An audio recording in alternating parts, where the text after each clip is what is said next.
Hello friends, എല്ലാവർക്കും സുധീഷിന്റെ നിധിയുടെ super promo വിശേഷത്തിലേക്ക് സ്വാഗതം. അതിനു മുമ്പ് നിങ്ങൾക്ക് ആർക്കെങ്കിലും ഞങ്ങളുടെ ചാനൽ ഇഷ്ടപ്പെടുമെങ്കിൽ സബ്സ്ക്രൈബ് ചെയ്യുക, ലൈക്ക് ചെയ്യുക, കമന്റ് ചെയ്യുക. പുതുപുത്തൻ വിശേഷങ്ങളൊക്കെ ആയിട്ട് എല്ലാ ദിവസവും എത്തുന്നതായിരിക്കും. അതുപോലെ അലീനയുടെയും മനുവിന്റെയും അപ്കമ്മിങ് വിശേഷങ്ങളൊക്കെ നമ്മൾ ഈ ചാനലിൽ കൂടെ ഇടുന്നുണ്ട്. അപ്പൊ ഇന്ന് ഒരുപാട് വൈകിപ്പോയി, ജോലി തിരക്കുകൊണ്ടൊക്കെയാണ്. അപ്പം വരും ദിവസത്തെ സുധീഷിന്റെ നിധിയുടെയും കഥയിലേക്ക് വരുമ്പോൾ അങ്ങനെ നമ്മുടെ സുഭാഷിനെ കൊണ്ട് പെണ്ണ് കാണിക്കാൻ വേണ്ടി പോവുകയാണ് നമ്മുടെ നിധിയുടെ വലിയൊരു ആഗ്രഹമാണ് സുഭാഷ് ഏട്ടന് ഒരു വിവാഹം കഴിച്ച് നല്ലൊരു കുടുംബജീവിതം നയിക്കണം എന്നൊരു ആഗ്രഹം നിധിക്കുണ്ടാകുകയും അങ്ങനെ തന്റെ അനിയന്മാരായ നികേഷിനെയും ഹരീഷിനെയൊക്കെ നിർബന്ധിച്ച്, തന്റെ അച്ഛനെയൊക്കെ നിർബന്ധിച്ച് സുധീഷിനെ കൊണ്ട് ആ പെൺകുട്ടിയെ കാണിക്കാൻ വേണ്ടി പോകുന്നൊരു ഭാഗമൊക്കെ നമ്മൾ ഇന്നത്തെ എപ്പിസോഡ് നമ്മൾ കണ്ട്. അങ്ങനെ നാളത്തെ എപ്പിസോഡിൽ കാണാൻ പോകുന്ന അങ്ങനെ സുധീഷും അതുപോലെ ഭാസ്കരനും നികേഷും ഹരീഷും നിധിയുമൊക്കെ പോയി ആ പെൺകുട്ടിയെ, ജ്യോതി എന്ന പെൺകുട്ടിയെ പോയി കാണാം. സാധാരണ കുടുംബം കേട്ടോ. അങ്ങനെ അവര് പോയി കണ്ടു. എന്തായാലും ജ്യോതിക്ക് സുഭാഷിന്റെ സംസാരവും ഇടപെടലും ആ മാന്യമാകുന്ന ഇടപെടലൊക്കെ ഇഷ്ടപ്പെടുകയും അങ്ങനെ കുടുംബത്തോട്, തന്റെ അച്ഛനോടും അമ്മയോടും പറയുന്നു, എനിക്ക് സുഭാഷിനെ ഇഷ്ടപ്പെട്ടു എന്ന് പറയുക. പിന്നീട് തന്റെ അച്ഛനും അമ്മയും ഒക്കെ തീരുമാനിക്കുന്നു എന്ന ഒരു കാര്യം ചെയ്യും. അവര് കൂടുതലായിട്ട് സംസാരിക്കുകയും ഇടപെടുകയും ചെയ്താൽ മാത്രമല്ലേ അവരുടെ കുടുംബജീവിതമല്ലേ. അപ്പൊ അതുകൊണ്ട് തന്നെ അവർ കുറച്ചു നേരം സംസാരിച്ച് അവരുടെ കാര്യങ്ങളൊക്കെ സംസാരിച്ച ശേഷം നമുക്ക് വിവാഹം ഉറപ്പിക്കാം എന്ന് പറയാം. എന്തായാലും എല്ലാവരും ഞങ്ങൾക്കും ഇഷ്ടപ്പെട്ടു, സുഭാഷിനെ വീട്ടുകാർ നിങ്ങളെല്ലാം ഞങ്ങൾക്ക് ഇഷ്ടപ്പെട്ടു. എന്നാൽ ഇനി അവർ കുറച്ചു നേരം അവരുടെ ജീവിതമല്ലേ, അവർ സംസാരിക്കട്ടെ എന്നൊക്കെ പറഞ്ഞ ഫോൺ നമ്പർ കൈമാറുന്നു. ഇതിനിടയിൽ സുധീഷാണ് സുഭാഷ് ചേട്ടന്റെ ഫോൺ നമ്പർ കൊടുക്കുമ്പോൾ മേടിക്കുന്നത് വേറെ ആരുമല്ല, ഈ ജ്യോതി എന്ന പെൺകുട്ടിയുടെ അമ്മാവന്റെ മോളാണ് ഈ ഫോൺ നമ്പർ മേടിക്കുന്നുണ്ടോ. അങ്ങനെ അതിനോടൊപ്പം തന്നെ ജ്യോതിയുടെ നമ്പർ കൊടുക്കുന്നത് ജ്യോതിയുടെ അച്ഛൻ തന്നെയാണ്, അത് സ്വീകരിക്കുന്നത് സുധീഷ് തന്നെയാണ്. അങ്ങനെ എന്തായാലും രസകരമാകുന്ന നിമിഷങ്ങളൊക്കെയാണ് കാണുന്നത്. അങ്ങനെ ഫോൺ നമ്പരൊക്കെ കൈമാറി വരും ദിവസങ്ങളിൽ തന്നെ നമ്മുടെ വിവാഹ നിശ്ചയം നടത്താമെന്ന് പറഞ്ഞ് അവർ ആ വീട്ടിൽ നിന്ന് ഇറങ്ങുന്നു.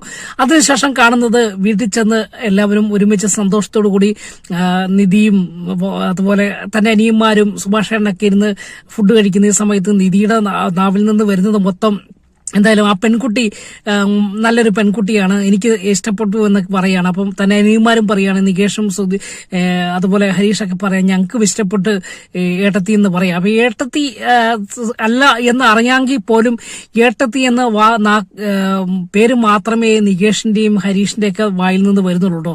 അങ്ങനെ എന്തായാലും അതിനെക്കുറിച്ച് ചർച്ച ചെയ്യുന്നു. അതിനിടയിൽ നമ്മുടെ സുഭാഷിന് ഒരുപാട് നിരാശയുണ്ട് കേട്ടോ. കാരണം സുഭാഷിന്റെ മനസ്സിൽ ഇപ്പോഴും സുനന്ദയോടുള്ള സ്നേഹം തുറന്നു പറയാൻ പറ്റാത്ത ഒരു വലിയൊരു അവസ്ഥയിൽ നിൽക്കുന്ന സുഭാഷിനെയാണ് കാണുന്നത്. അങ്ങനെ എന്തായാലും സുഭാഷ് സുനന്ദനെ ഇഷ്ടമാണ് എന്ന് പറഞ്ഞു കഴിഞ്ഞാൽ തന്നെ അമ്മായി ഒരു കാരണവശാലും തന്റെ വീട്ടിലേക്ക് സുനന്ദയെ അയക്കില്ല എന്നറിയാം. എന്തായാലും ഒരു പ്രശ്നം ഒഴിവായിക്കോട്ടെ എന്നോർത്തായിരിക്കാം ഒരുപക്ഷെ സുഭാഷ് തന്റെ സ്നേഹമൊക്കെ കടിച്ചമർത്തി അല്ലെങ്കിൽ തുറന്നു പറയാതെ വേദനയോടുകൂടി, മനസ്സിൽ ഒരുപാട് വേദനയോടുകൂടി നിൽക്കുന്ന ചില ഭാഗങ്ങളൊക്കെ വരുന്ന ദിവസത്തെ എപ്പിസോഡ് നമ്മൾ കാണുന്നുണ്ട്. അതിനുശേഷം കാണുന്നത് പിറ്റേ ദിവസം കാണുന്നത് നമ്മുടെ സുധീഷിന്റെ കോഴിത്തരങ്ങൾ തന്നെയാട്ടോ. നമ്മൾ കഴിഞ്ഞ ദിവസത്തെ പ്രൊമോയിൽ പറഞ്ഞിരുന്നു. അപ്പൊ ഇന്നത്തെ വിശേഷത്തിൽ അത് വന്നിട്ടില്ല. എന്തായാലും സുധീഷ് എങ്ങനെയെങ്കിലും നിധിയുടെ മനസ്സിൽ കയറിക്കൂടണം. അതിനുവേണ്ടി ചില തന്ത്രപരമാകുന്ന നീക്കങ്ങൾ, എല്ലാം പൊളിയുന്ന ഒരു നീക്കങ്ങളാണ് സുധീഷിന്റെ, എങ്കിലും അത് ഒരു നീക്കങ്ങൾ നടത്തുകയാണ്. കാരണം കൂടുതൽ ഭക്തിയിലേക്ക് സുധീഷ് വരുന്നു എന്ന് വരുത്തി തീർക്കുന്ന ചില രസകരമാകുന്ന നിമിഷമാണ്. അങ്ങനെ ഒരു ദിവസം നമ്മുടെ നികേഷ് നമ്മുടെ നിധിയുടെ ഒപ്പമുണ്ടല്ലോ, ഇടവും വലവും എന്താവശ്യത്തിനും നികേഷ് കൂടെയുണ്ട്. അപ്പം നികേഷിനോട് ഒരു ദിവസം നിധി പറയാണ്, എനിക്ക് അമ്പലത്തിൽ പോകണം, നീയും വരിയില്ലടാ എന്ന് ചോദിക്കുക. അപ്പം നികേഷ് പറയാണ്, തീർച്ചയായിട്ടും ഏടത്തി ഞാൻ വരും, വന്നില്ലെങ്കിൽ പിന്നെ ആരാണ് ഇവിടെ വരാനുള്ളത് എന്നൊക്കെ പറഞ്ഞ് അങ്ങനെ ഒരു ദിവസം പിറ്റേ ദിവസം രാവിലെ നിധിയും നികേഷും കൂടെ ക്ഷേത്രത്തിലേക്ക് പോവാം. അപ്പൊ ഇതറിഞ്ഞ സുധീഷ് എങ്ങനെയെങ്കിലും നിധിയുടെ മനസ്സിൽ കയറണം. അതിനുവേണ്ടി നേരത്തെ കുളിച്ചൊരുങ്ങി അമ്പലത്തിലേക്ക് പോവുകയും അമ്പലത്തിൽ ചെന്ന് ഇവർ വരുന്ന സമയമാകുമ്പോൾ ഒരു ശയനപ്രദക്ഷിണം നടത്തിയേക്കാം. അങ്ങനെയെങ്കിലും നിധിയുടെ മനസ്സിലേക്ക് താൻ കയറുമല്ലോ എന്നോർത്ത് പേരിന് വേണ്ടി ഒരു ശയന പ്രദർശനം നടത്തുകയാണോ. അപ്പം ഇവര് വരുന്ന സമയം നോക്കിയാണ് ഈ ശയന പ്രദർശനം നടത്തുന്നത്. അങ്ങനെ ഈ ആദ്യ സമയത്ത് നികേഷും നമ്മുടെ നിധിയും കൂടെ ക്ഷേത്രത്തിലേക്ക് കയറുമ്പോൾ അവരുടെ മുൻപിൽ കൂടെ സുധീഷ് ശയന പ്രദർശനം നടത്തുക, അങ്ങ് ഉരുളുന്ന സമയത്ത് അവരിത് ശ്രദ്ധിക്കാറില്ല. കാരണം ക്ഷേത്രത്തിൽ ശയന പ്രദർശനം നടത്തുന്ന പതിവ് സംഭവമാണല്ലോ. അപ്പം അത് മൈൻഡ് ചെയ്യാതെ അവരകത്തേക്ക് പോവുകയും അങ്ങനെ പോകുന്ന സമയത്ത് സുധീഷിനൊരു തോന്നല്, ദൈവമേ ഇവരെന്നെ കണ്ടില്ലേ, ഇവരെന്നെ എന്നെ മൈൻഡ് ചെയ്യാത്തതെന്നൊക്കെ ചിന്തിക്കുന്ന സമയത്ത് ഒരു പക്ഷേ ശയന പ്രദർശനം എല്ലാവരും നടത്തുന്നതാണല്ലോ, അപ്പൊ ആരും ശ്രദ്ധിക്കില്ലല്ലോ. അതുകൊണ്ട് ഉറക്കെ ദൈവത്തെ അല്ലെങ്കിൽ പ്രീതിപ്പെടുത്തിക്കൊണ്ട് ശരണം വിളിച്ചോ അല്ലെങ്കിൽ സംസാരിച്ചുകൊണ്ട് ഒച്ചത്തിൽ പ്രാർത്ഥിച്ചുകൊണ്ട് ശയന പ്രദർശനം നടത്താമെന്നോർത്ത് നമ്മുടെ സുധീഷ് ഉറക്കെ പ്രാർത്ഥിച്ചുകൊണ്ട് ശയന പ്രദർശനം നടത്തുക. അപ്പൊ പെട്ടെന്ന് നികേഷിന് ഈ ശബ്ദം കേട്ടപ്പോൾ മനസ്സിലായി, ഇത് എവിടെയോ നല്ല പരിചയമുള്ള ശബ്ദമാണല്ലോ എന്ന് നികേഷ് ചിന്തിക്കുക. അപ്പം നോക്കിയപ്പോഴത്തേക്ക് ശയന പ്രദർശനം നടത്തുന്ന വേറെ ആരുമല്ല, തന്റെ ചേട്ടനായ സുധീഷാണ് എന്ന് മനസ്സിലാക്കുകയും പെട്ടെന്ന് നിധിയോട് ചേട്ടത്തി അതുകൊണ്ടോ ആരാ ശയന പ്രദർശനം നടത്തുന്നത് നോക്കിക്കേ എന്ന് ചോദിക്കുകയാണ്. അപ്പൊ പെട്ടെന്ന് നിധിയും നോക്കുമ്പോൾ ഇതാണ് സുധീഷാണ് ശയന പ്രദർശനം നടത്തുന്നത്. പെട്ടെന്ന് രണ്ടുപേരും കൂടെ സുധീഷിന്റെ അടുക്കൽ ചെല്ലുകയും ഈ സമയത്ത് ഭക്തി കൂടി തന്നെ കണ്ടു എന്ന് സുധീഷിന് മനസ്സിലായി. നികേഷും നിധിയും കണ്ടു എന്ന് മനസ്സിലാക്കിയപ്പോൾ വീണ്ടും അവർക്ക് അവരുടെ മനസ്സിലെ സുധീഷ് ഭക്തിസാന്ദ്രമാകുന്ന രീതിയിൽ ശയന പ്രദർശനം നടത്തുകയാണ്. അപ്പൊ പെട്ടെന്ന് ഇവരടുക്കൽ ചെന്ന് ചോദിക്കുകയാണ്, എന്ത് സുധീഷേട്ടനായിരുന്നോ ഈ ശയന പ്രദർശനം നടത്തിയത് എന്ന് ചോദിക്കുക. അപ്പൊ പ്രാർത്ഥനയോട് കൂടി സുധീഷ് പറയാം, അതേടാ എനിക്ക് എന്റെ പാപക്കറകളൊക്കെ കളയണം, അതിനോടൊപ്പം എനിക്ക് കുറച്ച് ആഗ്രഹങ്ങളൊക്കെ ഉണ്ട് ദൈവത്തോട് പറയാൻ, അത് പറഞ്ഞുകൊണ്ടാണ് ചില കാര്യങ്ങളൊക്കെ നടക്കാനുണ്ട്, അതിനുവേണ്ടിയാണ് ഞാൻ ഈ ശയന പ്രദർശനം നടത്തുന്നത് എന്ന് പറയാണ്. അപ്പൊ ചോദിക്കുക എന്താണ് എന്ന് ചോദിക്കുക. അന്നേരം പെട്ടെന്ന് സുധീഷ് ചാടി എണീറ്റ് പറയാണ്, ഞാൻ ഒരുപാട് തെറ്റുകളൊക്കെ ചെയ്തിട്ടുണ്ട്, അതൊക്കെ ദൈവത്തിന് മുൻപിൽ ഏറ്റു പറഞ്ഞുകൊണ്ട് മാത്രമല്ല സുഭാഷ് ഏട്ടന് വിവാഹം നടക്കണം, അതിനോടൊപ്പം നിധി ഒരുപാട് ആഗ്രഹിച്ചു വന്നതാണല്ലോ തന്റെ തുടർ പഠനത്തിന് വേണ്ടി, അതൊക്കെ നടക്കണം, അതിനുവേണ്ടി അതുപോലെ അതിനോടൊപ്പം തന്നെ തനിക്കൊരു നല്ലൊരു റൂം കിട്ടണം അല്ലെങ്കിൽ തന്നെ ഒരു നല്ല ഹോസ്റ്റൽ കിട്ടണം, അതിനുവേണ്ടിയൊക്കെയാണ് ഈ ശയന പ്രദർശനം നടത്തുന്നത് എന്ന് പറയാം. അപ്പൊ കള്ളത്തരമാണ് ഇവർ പറയുന്നത് എന്ന് നിധിക്ക് പെട്ടെന്ന് മനസ്സിലായിട്ടോ. എന്തായാലും അതിനുവേണ്ടിയാണ് ഞാൻ ചെയ്യുക, എന്നാ ഒരു കാര്യം ചെയ്യും എന്നാൽ നിധി പറയാം, എന്നാ ഒരു കാര്യം ചെയ്യും നടത്തണ്ട, ഈ ശയന പ്രദർശനം നമ്മൾ ദൈവത്തിന് മുൻപിൽ പറഞ്ഞിട്ടുണ്ടെങ്കിൽ ഈ അമ്പലത്തിന് ചുറ്റും എങ്ങനെയാണോ എത്ര വട്ടമാണോ ചെയ്യേണ്ടത് അത്രയും വട്ടം ചെയ്താലോ അത് ഫലപ്രാപ്തി ലഭിത്തോളൂ എന്ന് പറയുകയും. അപ്പൊ പെട്ടെന്ന് സുധീഷ് ഞെട്ടുക, ഈ അമ്പലത്തിന് ചുറ്റും ഞാനിത് ചെയ്യണോ എന്ന് ചോദിക്കുക. പിന്നെ എന്താണ് സുധീഷ് ഉദ്ദേശിച്ചിരിക്കുന്നത്? ഈ അമ്പലത്തിന് ഇതിലെ മുഴുവൻ ഉരുണ്ടാൽ മാത്രമേ നമ്മൾ ആഗ്രഹിച്ച കാര്യങ്ങൾ ദൈവം നടത്തി തരത്തുള്ളൂ എന്ന് പറയുകയും അങ്ങനെ സുധീഷിനെ കൊണ്ട് ആ അമ്പലത്തിന് ചുറ്റും ശയന പ്രദർശനം നടത്തുകയാണോ. അങ്ങനെ ഇവര് സഹായിക്കുക, ഒരു ഉരുട്ടി സഹായിക്കുന്ന രസകരമാകുന്ന നിമിഷങ്ങളൊക്കെ ഉണ്ട്.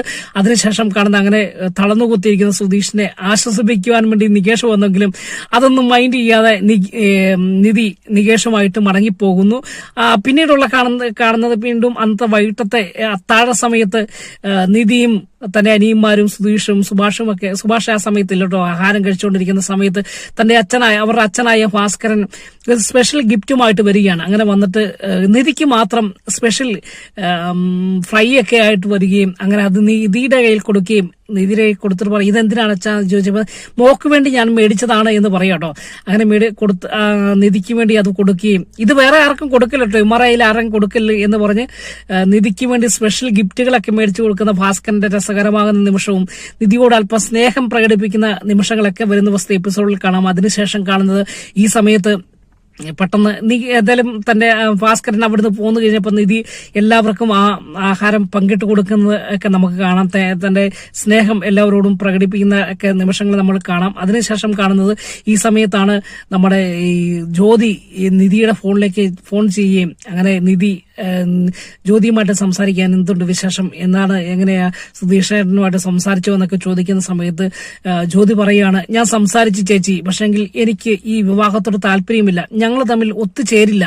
കാരണം ഞാൻ ഫോൺ ചെയ്തപ്പോഴെല്ലാം സുഭാഷ് തന്റെ അനിയന്മാരെ കുറിച്ചും തന്റെ ജോലിയെക്കുറിച്ചും തന്റെ പാചകത്തെക്കുറിച്ചും മാത്രമാണ് പറയുന്നത്. ഇങ്ങനെ പോയി കഴിഞ്ഞാൽ എന്താണ് എന്നെ കുറിച്ചൊരു വിശേഷം ചോദിക്കുകയോ എന്റെ ക്ഷേമം അന്വേഷിക്കുകയോ ഒന്നും ചെയ്യാത്ത വ്യക്തി, ഞങ്ങൾ വിവാഹം കഴിച്ചു കഴിഞ്ഞാൽ എന്ത് വിശ്വാസത്തോടു കൂടിയാണ് ഞാൻ അദ്ദേഹത്തിനോടൊപ്പം ജീവിക്കുന്നത്.